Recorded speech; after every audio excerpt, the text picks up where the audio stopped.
Thank you, Tiff. I was just clicking it as well. So we'll be recording this session. We just ask that you stay on mute, but if you have any questions and you'd like to put them in the chat, I'll be reading that while Tiff does her thing. And as I was saying, thanks to people that submitted their questions already, we've kind of used those to structure this conversation. And really the purpose behind it started with a discussion in our work about the Stop the Shock campaign that's happening with Petco right now. They're no longer selling remote operated shock collars and instead encouraging positive reinforcement training, which we use every day at the shelter and have for well over 15 years now. So I'm going to pass it off to our behavior manager, Tiff. Tiff, do you want to start by talking about your background a little bit? Absolutely. And I'm just so happy that we can do this and offer this advice for free, because that falls right in line with our overall mission to help pets and their people. I've been at the Humane Society for 5 to 6 years, and I'm the behavior manager there. I'm also a certified professional dog trainer through the CPDT, which is a organization that certifies dog trainers after they pass a series of tests and log a certain number of training hours. My dog Bray is here with me today, right here. And training is so important to me because as not just a professional trainer, but as a dog owner, I do all the things that dog owners want to do with their dogs. I paddleboard with my dog, go biking, hiking, backpacking, walk down the Kim Williams Trail. So I think training is fun enough to be a career for me, but I also see the functional side of training. And I know we all just want dogs that are well-behaved and safe in our society. That said, before I started training professionally, over a decade ago, I did train very differently than I did today. So I use tools like prong collars, and I see how they work and why they work. But I also think that has allowed me to really empathize with people who train differently than me. So even though I call myself a positive reinforcement based trainer today, I'm always happy to have a conversation about any kind of training technique or tools to reach a level of understanding of why they work and why certain people prefer certain methods over others. Awesome, thank you. Do you want to just get started then with a basic kind of ground level understanding of what positive reinforcement training is? Yep, that is the $1 million question. So there are so many ways to define this, because we can define positive reinforcement by kind of the layperson way dog trainers talk about it. But I want to get to the definition, the true definition of positive reinforcement first. This is the definition that you would find in psychology textbooks, whether they're using the information to work with humans or dolphins or dogs. So the definition of positive reinforcement is when you apply something in order to increase a behavior. And at the core, that's all it is. So the application of that you see day to day is something like, when my dog sits, I will give him a treat so that the dog will sit more and more frequently. As a as a culture of training, like when people say, I am a positive reinforcement based trainer, what this means, so now I'm going general, is that they use what motivates their dogs to train them. They focus on teaching their dogs behaviors that are appropriate to address difficult situations. And also they create an environment in which their dog will likely succeed and offer behaviors that they find appropriate. I mean, I could talk for an hour about just positive reinforcement in that very question, but in a large nutshell, that's the culture of positive reinforcement-based training. Awesome. So I'm going to kind of lead into the questions that were submitted beforehand. We had 2 people kind of asking for more particular questions due to their personal situations, and we will have some additional resources we can share at the end for those sorts of situations. But at the base of both their question was, how can you use positive reinforcement-based training to correct unwanted behaviors? That is such a great question. So my answer is going to be long, because that's a more complicated question than people think. And it also, so what people think is, okay, my dog's not doing something I don't like. He is barking and lunging at other dogs on leash, as an example. And people might have the notion that positive reinforcement training means, let me use a treat to get my dog's attention and stop him from barking.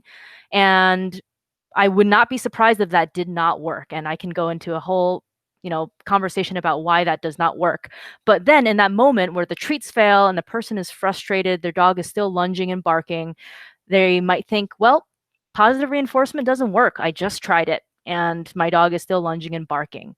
So that's kind of where I feel like it's very common for people to come from. That said, to answer your question very directly, how does positive reinforcement work to solve unwanted behaviors? I kind of want to pan out a bit to talk about how we would use positive reinforcement-based training to address that problem to begin with. So I'm just going to use an example like the dog lunges and barks on leash, because reactivity is one of the #1 problems that we work with. But also you can think about any behavior problem: dog stealing food off the counter, dog destroying the furniture, whatever. So there is an unwanted behavior. And I will be the first to say positive reinforcement on its own is not what's going to stop that behavior at that very moment. Like the moment that the dog is lunging and barking, I am not doing positive reinforcement training to fix the dog right now. But we look further back, and with the mindset of positive reinforcement training, I'm thinking about, okay, instead of the barking and lunging, what do I want my dog to do? Maybe I want him to sit and look at me. Maybe I want him to heel instead of lunging this way. Maybe I want him to focus on touching my hand or doing a quick trick or foraging for treats. So I can think of any number of appropriate behaviors I want my dog to do, and I will use positive reinforcement-based training to reward those behaviors so that they happen more. Then, in the presence of a difficult situation, such as when I'm around another dog with my dog, I will then use those alternative appropriate behaviors so that my dog will, hopefully, and then my dog will no longer perform the unwanted behavior.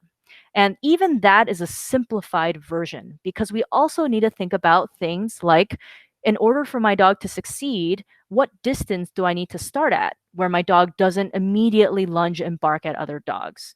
And the further, the more we talk about this, the thing that becomes clear is a problem behavior isn't just the singular behavior, like the moment that the dog is barking or lunging. We need to look at this whole environment in which this behavior is happening, and we need to change as many variables as possible to lessen the occurrence of that behavior. So it's very complicated, and the role of a good positive reinforcement-based trainer is to think about all the pieces of the puzzle in order to address that problem. And the short answer is, if my dog is doing an unwanted behavior like lunging and barking at a dog, I will redirect the dog. So maybe I'll move further away and then think about appropriate behaviors I could reinforce, with the eventual goal of being able to help my dog succeed closer and closer and closer to the problem scenario. Whew, that's a lot. Which is why we are here to help people with these things through our free behavior helpline and our training services. Awesome. Thank you. Perfect Yes. answer. And this next question, I believe, comes from Allie, who's with us. So thank you, Allie. And this question was, what can you do if your dog doesn't really like treats and isn't that food motivated? Great question. And this scenario is kind of why people become skeptical of positive reinforcement training, for the right reasons. Because if you look at any video of positive reinforcement training, it's like a clicker and treats, which is great. We are all about that. But earlier, the definition of positive reinforcement training is using applying something to increase behavior. What do you apply? What stimulus do you apply? In training, we call that motivators. So a motivator is anything that the dog likes. My dog is motivated by petting, by toys such as tug of war, by treats, but not some treats, but not others. So the tricky thing about even just treats is, even if a dog loves, let's say, hot dogs, they're not going to love hot dogs all the time. And everything I say is applicable in human context as well. So I'm going to give a dog example and then a human example. Let's say my dog gets so excited when a guest comes over and jumps all over them. And I'm trying to give them treats for sitting, but my dog just bypasses the treats and jumps on the human. And the treats are not working. They're spitting them out. They're totally ignoring them. They're jumping on the person, which is a behavior I don't want. So and let's say I'm using hot dogs and it's something my dog generally does like, it's not that positive reinforcement doesn't work. Positive reinforcement is like gravity, it's a principle. And whether or not the application in that moment works is another story. So in that moment, the dog is highly stressed, good stress. They're just super excited about greeting a human. So really what's happening that makes treats fail is the value of the distraction, such as greeting this new person, is higher than the value of the food reward. And a human example would be I love cake. But if I'm in the middle of a dog training session and I'm focusing and you're trying to feed me cake, I'm not going to eat the cake. And we can come up with any number of examples. So I always like to talk about how we would address a scenario. So the treats aren't working. What do we do? There are a few ways to think about this. One is you can try other motivators. So let's say I've been using Zooks training treats to teach my dog to sit, but when my guest comes over, my dog doesn't eat the Zooks. It could potentially be that Zooks has lost its novelty and the value of the human, the guest, is more valuable than the Zooks. But what if I bring out just a few pieces of cheese or a Kong stuffed with some peanut butter or canned food? My dog rarely gets that, so he may be more excited about the value of that food reward over the value of jumping on the guest. Another thing you can do to increase the value of food is to increase the dog's distance from the distraction. So if my dog is barking out of excitement to play with another dog and he's ignoring the steak that I'm putting in front of his nose, if I step back with my dog for about, let's say, 10 feet, my dog may be better able to calm down, become what we call appetitive, and start taking food. And then I can work closer until I guess I let my dog say hi or something, whatever my end goal is. The other thing to think about is increasing your dog's overall motivation for food. So, unlike most every other thing in training, like tennis balls or tug toys or praise and petting, food is one of the only things that we can control that a dog biologically needs to survive. I mean, all animals, right? Food, shelter, water, the oxygen. I'm just trying to think of, in biology, there are just a few things an animal needs to survive. And we call those primary reinforcers in training. And we can train with water. And I could do something like when my dog comes, I'll let him drink some water. But that means you need to deprive the dog of water. And that's just not very fair. Food, though, where no one is telling anyone to starve their dogs for training. However, if I wanted to train my dog on the Kim Williams Trail at 10 o'clock in the morning, and I usually feed my dog at 8 in the morning, I might not feed him 8 in the morning. I might just bring some of his food along or bring some treats for my 10 o'clock training session. And I want my dog to stay healthy. So after the training session, I will give them their food. That level of deprivation to increase food motivation, I would argue, is humane because at the end of the day, the dog gets all the food he wants. Also, training for food is really fun. So everything I just said are different ways of seeing that picture of my dog is not food motivated. And I guess the short answer is every single dog is food motivated, because if they weren't motivated to eat, they wouldn't survive. And the trick of positive reinforcement based training is figuring out how to maximize that motivation in a way that is fun and effective and humane. Awesome. Thanks, Allie. I hope that helped you. I am going to move on to our next one. So someone had kind of mentioned, coming back to the shock collars, if I take a shock collar and test it on myself and it doesn't hurt that badly, is that better? Is it really hurting the dog that much? Right. Yeah. Yeah. Do you have thoughts on that? Oh, so many. As you can tell, each one of my answers is its own novel. Please feel free to stop me if I go long too. So I've worked with so many clients who have used shock collars, and that's fine.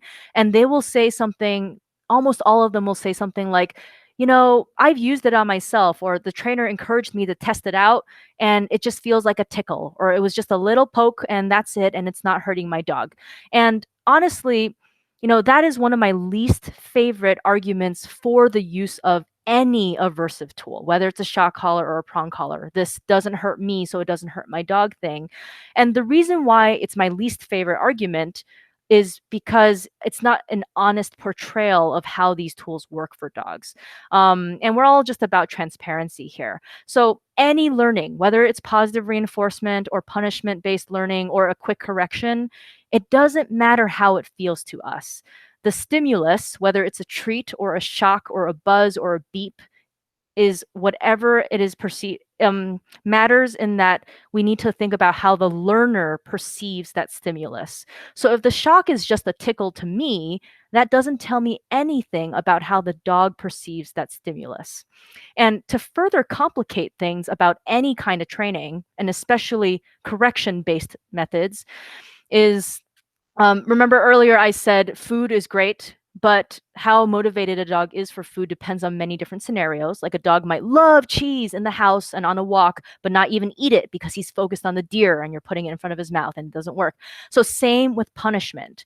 I have actually worked with a dog who has screamed at like a level 8 shock, but the same dog has blown through a level 99 shock.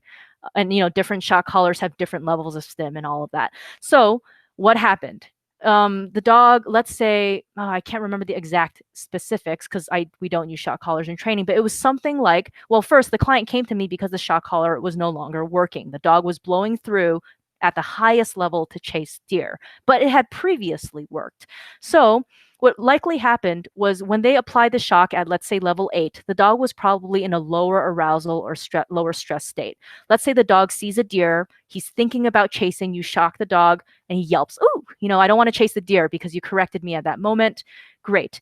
Then I do remember the time that it didn't work was the dog was already chasing the deer. The owner shocked the dog. It didn't work. Cranked it up. Shocked the dog at the highest level. Also didn't work. The dog disappeared for a few minutes. Thankfully, the dog was safe. But like people, when an animal is in a higher stress or higher arousal state, they perceive different stimuli differently. So if you poke me while I'm sitting on the couch, I'm going to jump and say, "Why did you do that?" If you poke me while I'm already dancing around in a party, I'm barely going to perceive that stimulus. So, this whole argument of the shock doesn't hurt me, or it just feels like a tickle to me, so why does it harm the dog? Going back to that, some dogs, I have so many examples. I'm struggling to think about which one to use. I'll give you an example. We've worked with hoarding case dogs at our shelter. You can imagine they're very shut down and fearful. We've worked with dogs whom, if you touch them, they will scream. Like if you do this, they'll scream like you're abusing them. And it's the saddest thing in the world. But it's a great example of how the stimulus, which is touch, is whatever it is perceived to be by the learner. I am doing this lovingly with good intentions. The dog is afraid. So even though this petting did not cause that dog physical harm, it caused that dog psychological harm because they perceived it as a threat. So you take a tool that buzzes or beeps or sprays citronella or shocks them at a low level or at a high level, and you put it on their neck and you press a button.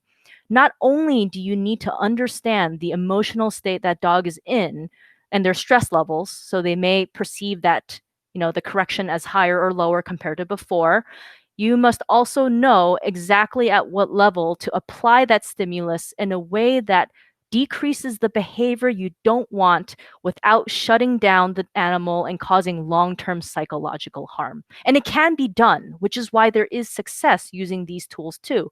But how nuanced is that, right? Like how difficult is it to find that point on an animal that cannot speak to you and tell you how it's feeling? And at the nutshell version is, it doesn't matter if it just tickles. If the dog perceives that tickling feeling as something startling and scary, that's aversive. It can be an effective correction, but it can also come with side effects. Awesome. And I think you kind of just touched on what our next question was, but you might have more stuff to say on it. I'm sure you will.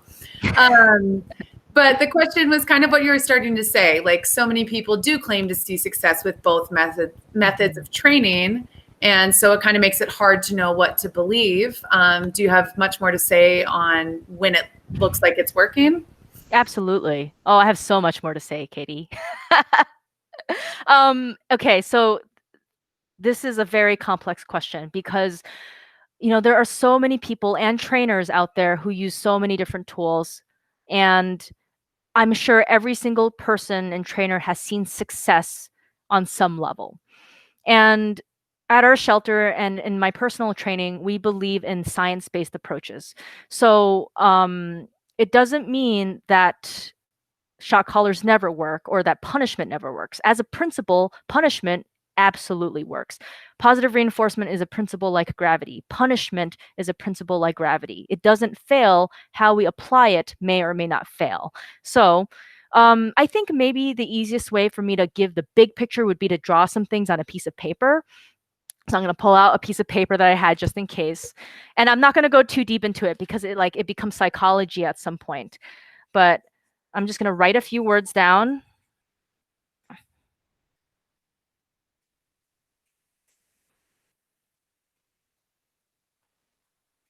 Okay. So in behavior, this is like behavior science.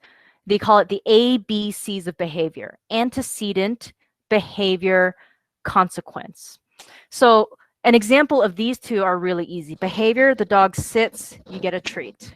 Tori and I were just talking about this earlier. Behavior, the dog barks, you shock the dog. This is just a very rudimentary example of positive reinforcement. You reward a sit so it happens more.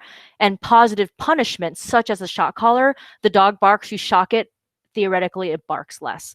If it was that simple, we wouldn't be having this discussion. So here, the antecedents is why the question you just asked is so complicated. So the question was along the lines of, shock collars do work, treats do work. Why is there this whole, why is there this stop the shock campaign when it does work sometimes?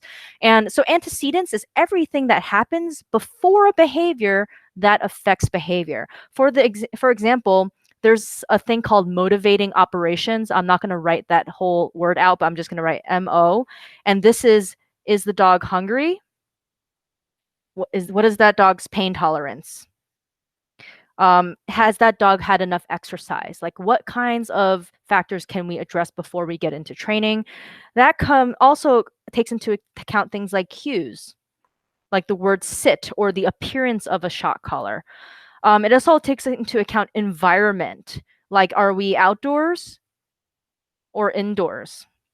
Is there a deer present? And like on and on and on. Like the environment in which training happens and how you prepare the dog for training. I can write a novel, but antecedents is the summary of all the things that happen before training. So you can have, let's say, two dogs from you can have the same dog. Let's say we have the same exact dog. And day one, he barks and I shock it and it works. That's great. Day two, I shock him and it doesn't work because let's say there is a deer present and he's highly stimulated and that his pain tolerance is lower because his stress and arousal level are high. And on and on and on. I guess this didn't actually help. It just shows it's really complicated. So what's complicated is when I shock a dog at that moment that he barked and he stopped barking, I'm rewarded by the silence. And to me, that whole sequence of training just worked. Tomorrow, I shocked my dog, let's say, when he was barking at the mailman and running the fence line. And he kept barking, and maybe he barked harder and he kept running the fence line. The shock didn't work. It doesn't mean shock collars don't work. It just means that we're on a different day. The antecedents have changed. Same with treats. I can use a treat to teach my dog to sit in my yard today, and he did it. Great, positive reinforcement is working. And tomorrow I try it again, but the mailman comes, my dog loses his mind, the treats are not working. And it can feel in that moment like positive reinforcement has failed, but positive reinforcement doesn't fail. The environment changed, so what I need to do changes. So everything is complex. But in its complexity, in the complexity of all behavior and the changing of behavior, which we call training, I would rather play around with antecedents. Like, can I move my dog further? Can I put my dog on a leash? Can I use a different reward, etc.? I would rather not experiment with levels of shock or one ultrasonic versus citronella, or a hay versus a tap on the butt, because it's a slippery slope when shock doesn't work and then you try it harder, or shock does work and let's keep doing it. There are sometimes unintended consequences to that. And with positive reinforcement based training and careful consideration of antecedents, I have not found a scenario in my professional work where I felt the need to resort to the other tools. I feel like I rambled a lot for that one, but did it kind of address the complex scenario that of the question that you presented? Yeah, I think so. And I mean, like you're saying, on the surface, it may really be appearing to work for some people. And I think that does cause the confusion between the two. Right. Yeah. Yes. And one sentence that I would add is behavior, like you could shock a dog and it might stop barking. That's great. However, training is behavior change over time.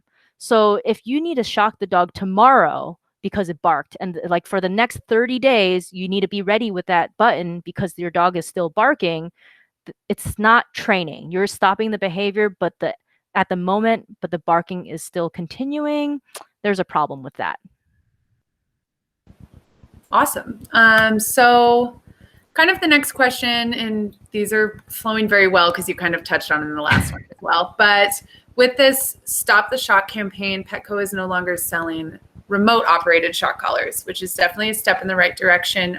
They are still selling invisible fences, bark collars, things like that. To what extent do you think use of those training devices should be stopped? Yeah. I will say, so our position statement at the Humane Society is we do not support the use of aversive by design tools like choke chains, prong collars, bark collars, invisible fences, and so on and so forth.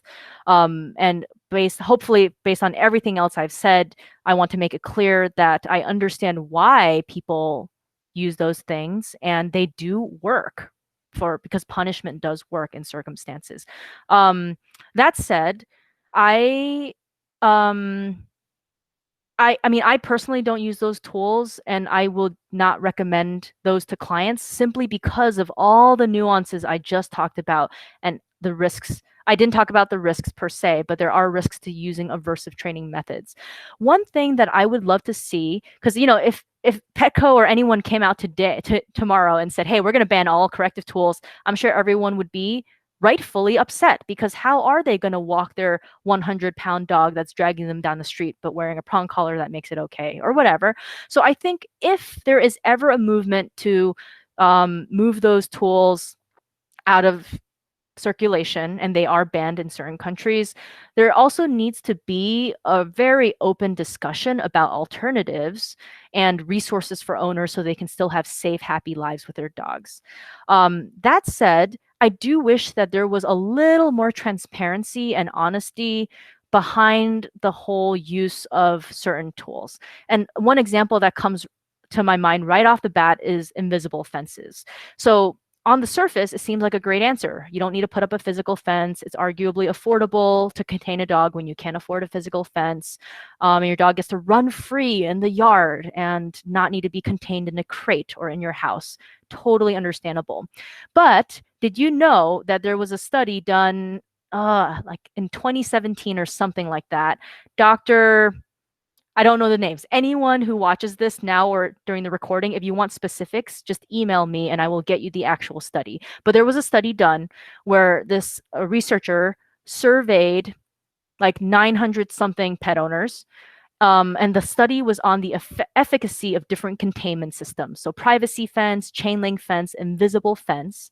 And what I do remember is, of the people who used invisible fences, which was like about 150 owners, 44% of the owners reported that their dogs had run through their invisible fence. So if you were shopping for an invisible fence and just on the box it said, "Hey, this is a great option, but I just need to let you know that based on a study, 44% of the time it failed, would you buy that product?" You probably would not buy that product because you care about the safety of your dog. You bought the invisible fence probably so your dog wouldn't run onto the road and get hurt. And 44%, you're playing with fire a little bit there. It's almost 50%, which is chance. So I'm not saying never use an invisible fence. I don't recommend it, but I'm not saying they never work, because they clearly do. But there's no transparent conversation about how often does it not work, and also what happens when it doesn't work. So I don't want to, I know I'm harping on invisible fences here. I can have the same conversation about prong collars and choke chains and shock collars and the studies done on those tools. But the conversation should include why they work, how they would work, but also what happens when they don't work. And for an invisible fence, here's what might happen if they don't work. The dog can blow through the fence because something highly stimulating, like a deer, made it so that the aversive stimulus, which is the shock or beep or whatever, was not enough to stop them from chasing the deer, and they've gone through. Now they can't come back in because they're still wearing that collar, and the barrier system does not distinguish. Now they're trapped outside of their invisible fence. The other thing that can happen is a dog can outsmart it. So they can bark. Oh, no, that's not a bark collar, but they can stay at that threshold where it gives the warning beep. The beep drains the battery, and then they go through because it no longer has battery. That has happened. Also, and this is the scariest one, and the reason why people then come to us, is you don't know what's happening out there when your dog is in the yard unattended and perceiving things walking by while wearing that corrective tool because of the invisible fence. So this has actually happened many times before. Let's say a dog, your dog loves other dogs. He's in his invisible fence. He sees another dog. He wants to play because he's friendly. He tries to run up, and then the fence beeps or shocks him. And it's enough to stop him from running after the dog. Dogs make associations sometimes that we can't control. So the dog might think, oh, when I'm around this dog, this shock happens. And over time, it creates more frustration. So if you ever, no matter what tool you use, a prong collar or a shock collar or an invisible fence, if you see an increase in reactivity or aggression, or an increase in the intensity of your dog's reactions over time, there is a chance that those types of tools and that kind of training can be causing that. And there are studies that back this up, that it can happen sometimes. And you should seek alternatives, because it does create, when a dog doesn't, when those associations are made, it can change the dog's conditioned emotional response to what they're seeing over time. It can turn the dog from thinking, oh, I see a dog, I want to play, to I see a dog, I'm extremely anxious now, because dogs sometimes lead to the spontaneous correction or aversive stimulus. And then, so this is not common, thankfully, and then what can happen is a dog that blows through the fence and out of the blue attacks the other dog that's walking down the street. Uncommon, again, but it has happened. So, oh, shoot, I went way off tangent. But this all goes back to just the risks of using these tools, and how I wish there was more discussion and transparency about the big picture of the use of these kinds of tools. That's awesome. So that's kind of towards the end of what our questions were that were submitted ahead of time. Again, if anyone had something they wanted to comment on or ask in the chat, now would be a good time to do that. Tori, that's awesome about the Missoula Petco, that they're not selling any of that. I did notice online with Petco, which is cool too, if you type shock collar into the search bar, it pops up their Stop the Shock campaign. So it knows to direct you, which is pretty interesting.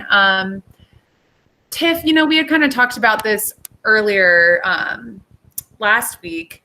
Would you have any kind of, as an example, advice for common uses for shock collars, especially in Missoula, like off leash? Do you have a little tip for something like that we can maybe end on here? Sorry, is the question about general use of shock collars or alternatives too? I would just say an alternative to a kind of more Missoula problem. So like sure, shock collars for off-leash hiking or something like that. Yes, I see shock collars all the time. And I mind my own business. I frankly don't really care when I'm just walking my own dog. That said, I don't let my dog play with dogs who wear shock collars, because I don't know the nature behind the training of that shock. I mean, how that aversive stimulus has been used. Certainly, from my observation, it seems like people use shock collars for off-leash situations, and I totally understand why. They want to prevent the chasing of the deer, the running up to dogs without permission, things like that. That said, I've had plenty of dogs wearing shock collars run up to me and my dogs. So my biggest advice is no matter what you're using, whether it's treats or a shock collar or anything else, having control over your dog is of utmost importance. It doesn't matter if you are so into positive reinforcement training and your dog is well trained. If they're out of sight, there's no way you're training that dog because you don't know what your dog is doing. Same with a shock collar. If your dog's wearing a shock collar and they've already run up to the other dog and you shock it after the fact, the dog has still already practiced the behavior of running up to the other dog. So I think just mindful hiking etiquette is always a good thing. Some things I do is I call my dog before blind turns and before coming up a hill so we can see what's on the other side and he doesn't run into anything. I, excuse me, I mean, my dog is very reliable off leash now, but when we were still in the training phases, I put him on a leash or a long line, maybe during the high traffic portions of a hike, or as we're approaching the parking lot, or as we pass the horses, or something like that. As always in training, it's not black and white. So, if I recommend carrying treats, it's not forever. It doesn't mean carry a pound of treats. If I ask people to keep their dogs on leash for training, it doesn't mean their dog never gets to be off leash. It just means being mindful about when you apply that leash for safety reasons. So, yeah. Perfect. Well, I think that just about wraps it up. I didn't see any more questions coming through. I do, did you have anything else you wanted to add? Oh, I mean, I could talk for 10 hours, but I think that's a lot of information already. And I mean, we are always happy to take questions through various free behavior services. And I know Katie's going to post information about that. Yeah, I can just share my screen really fast here. Can everyone see that? Yes. Perfect.